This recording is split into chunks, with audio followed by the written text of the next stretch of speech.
तो दोस्तों, स्वागत है आपका एक नए वीडियो में आज फिर से। ये सामने जो आप देख रहे हैं एरर इन यू डाइस, ये तो आपको ध्यान होगा ही।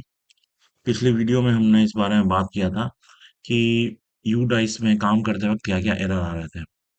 इसमें से एक एरर था अपार के सर्वर का एरर। ये देख रहे हैं 3 नंबर। मैं आपको फोटो दिखाता हूँ। ये 3 नंबर अपार के सर्वर का एरर। इसको थोड़ा हम नीचे करते हैं। हाँ, ये रहा। नो रिस्पॉन्स रिसीव फ्रॉम अपार सर्विस, एक ये एरर था। उसके बाद आपका एक एरर था 5 नंबर। ये एरर, ये अपार के का एरर है। समथिंग वेंट रॉन्ग अपार में आता है और दूसरी जगह भी आता है ये एरर, पर ये एरर अपार में भी आता था। अच्छा, उसके बाद एक एरर है number 7। Number 7, awaiting response from अपार सर्विसेज। तो अच्छी बात यह है कि यूडाइस ने इस अपार के एरर का सॉल्यूशन निकाल लिया है। और अब जो है, हमें इसमें अपार से जुड़े हुए समस्याओं का आना, ऐसा लगता है कि अब ये समस्याएं नहीं आएंगी। तो कैसे नहीं आएंगी, इस पे बारे में आपको बताते हैं। चलते हैं हम अपार मॉड्यूल पे। ये देखिए, ये हमारा अपार मॉड्यूल है। कोई एक क्लास चुन लेते हैं। मान लिया कि 3 क्लास चुन लिया और ओके किया। यहाँ देखिए, जैसा कि आप देख पा रहे हैं, यहाँ पे अब एक जनरेटेड, दूसरा रिक्वेस्टेड, तीसरा नॉट अप्लाइड और चौथा फेल्ड है। यहाँ 4 बटन अब आ चुके हैं, 4 चीजें जो दिख रही हैं। पहले ये क्या था? पहले ये सिर्फ थे 2। ये देखिए, पहले था टोटल जनरेटेड और टोटल पेंडिंग। मतलब आप जो जनरेट कर रहे हैं अपार, उसका संख्या रहेगा, और जो इतना पेंडिंग है उसका संख्या रहेगा। तो अपार में जब भी ये बनाते समय सर्वर एरर आ रहा था, तो उसका यूडाइस ने ये सॉल्यूशन निकाला कि उन्होंने इमीडिएट अपार बनाना, अपार आईडी बनाना। जैसे ये देखिए, जनरेटेड और ये इमीडिएट अपार आईडी बनाना उन्होंने बंद कर दिया। अब वो क्या करते हैं कि वो रिक्वेस्ट लेते हैं, और उसके बाद फिर यहाँ देखिए, ये देख रहे हैं रिक्वेस्टेड।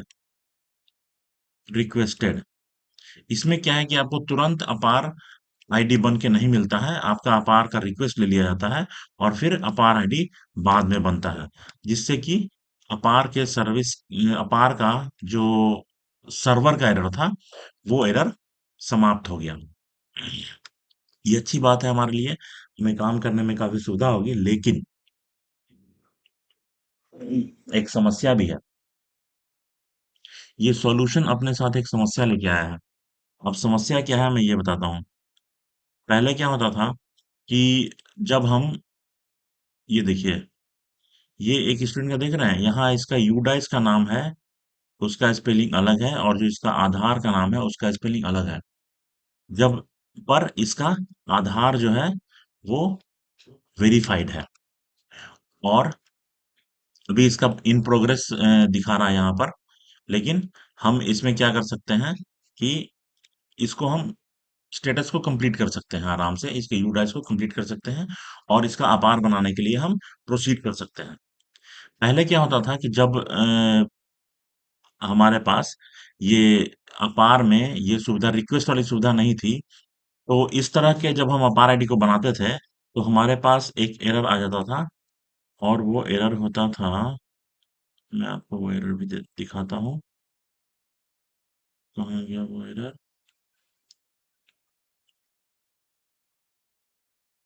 अपार मैक्सिमम नहीं है तो वो है, 1 मिनट, उसका था 6 नंबर, ये रहा। नहीं, ये नहीं है। उसका एरर कहाँ गया?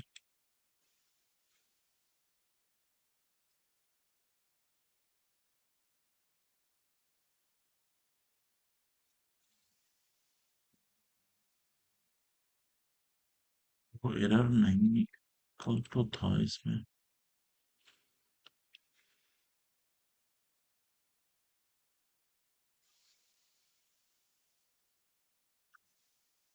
ये रहा। ये वो एरर है student name in school record should be similar to that of name as per Aadhaar. तो जब हम ऐसे स्टूडेंट का बनाते थे जिनका यूडाइस का नाम और आधार का नाम डिफरेंस होता था, अलग होता था, तो हमें इस तरह का मैसेज आ जाता था और उनका अपार नहीं बनता था। लेकिन अब क्या समस्या है कि ये जो इन्होंने रिक्वेस्टेड वाला ऑप्शन दे दिया है, इन्होंने जो अपार में रिक्वेस्टेड का ऑप्शन दे दिया है, इसकी वजह से क्या है कि आपको ये पता नहीं चलेगा कि आपने स्टूडेंट का जो जनरेट करने के लिए अपार किया है, उसका नाम दोनों सेम है या नहीं। अगर आप ये मिस कर गए, तो ये आपके रिक्वेस्ट को रिसीव कर लेगा, लेकिन बाद में उसको फेल कर देगा, उसके अपार को फेल कर देगा क्योंकि दोनों नाम मैच नहीं करेगा। तो आपको करना क्या है कि जब आप अब आपको सावधानी के साथ पार आईडी जनरेट करने के लिए काम करना है। तो जैसे आपने जब प्रोफाइल कंप्लीट कर लिया, हम जाते हैं पहले डैशबोर्ड पे। डैशबोर्ड पे गए और यहाँ पे प्रोफाइल ज़्यादा कंप्लीट किया हुआ नहीं है, लेकिन फिर भी इसमें कुछ है कंप्लीट। हाँ, जैसे देखिए ये सब प्रोफाइल हमने कंप्लीट कर लिया है।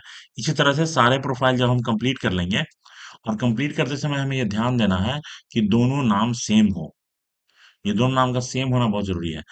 तो अगर बाय चांस वो छूट जाता है आपसे, तो फिर आपको जाना है एक्टिव स्टूडेंट पे, क्लास चूज़ करना है, जो क्लास आपने उसका एंट्री किया है अपने यू डाइस में, जो प्रोफाइल कंप्लीट किया स्टूडेंट का जिस क्लास का, उस क्लास को चूज़ कीजिए और उसके बाद आपको नाम मैच करना है।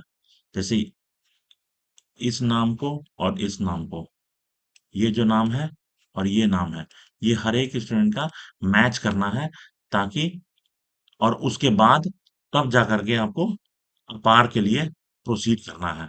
नहीं तो क्या होगा कि आपका रिक्वेस्ट तो ले लिया जाएगा अपार आईडी बनाने के लिए, लेकिन बाद में वो अपार आईडी फेल कर दिया जाएगा और फिर आपको दोबारा से जाकर चेक करना पड़ेगा कि आपका अपार आईडी वो हुआ है या नहीं हुआ है, और फिर आपको ये एक एक्स्ट्रा काम बढ़ जाएगा। तो हमें जो है सॉल्यूशन के साथ-साथ एक प्रॉब्लम भी साथ में मिल गया है। तो थोड़ा-सा इसमें यही है कि हमें थोड़ा-सा ध्यान देकर के काम करना है। बाकी अगर ध्यान देंगे तो फिर आगे कोई समस्या नहीं आएगी। आशा करते हैं ये वीडियो आपको अच्छा लगा होगा, और अगर हमारा वीडियो अच्छा लग रहा है तो चैनल को सब्सक्राइब कीजिए और हमारे वीडियोस को शेयर कीजिए ताकि और भी लोग इसका फ़ायदा उठा सकें, और लाइक कीजिए। और इसी के साथ वीडियो को समाप्त करते हैं। इतना कीमती समय देने के लिए बहुत-बहुत धन्यवाद।